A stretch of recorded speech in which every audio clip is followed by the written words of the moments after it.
Merci Monsieur le Président. Ce rapport sur le CAUE nous permet de vous rappeler que notre groupe vous a écrit le 16 octobre 2017 au sujet de son financement.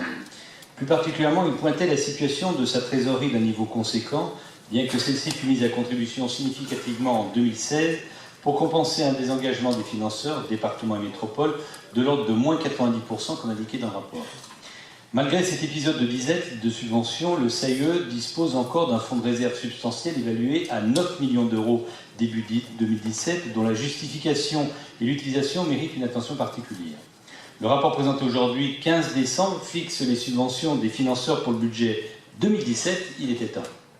En revanche, aucune réflexion n'a été apportée sur l'avenir du CAUE dans un contexte de réduction de son financement de 50%, puisque l'on passe en 2017 à 440 000 euros pour chaque part de reversement de la taxe d'aménagement, soit un total de 880 000 euros, là où en 2015 le montant était de 1,7 million. De ce fait, la perte d'exploitation prévisible est de 1 million d'euros par an.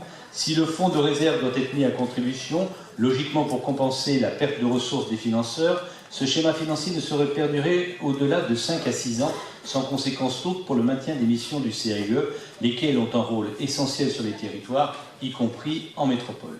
Aussi, Monsieur le Président, nous réitérons notre demande d'audition du CAUE par les élus et souhaitons connaître en amont, via la Commission des finances, le projet de protocole de financement que vous envisagez d'inscrire dans la Convention 2018-2020 que vous allez étudier, si possible, avant fin 2018. Je vous remercie.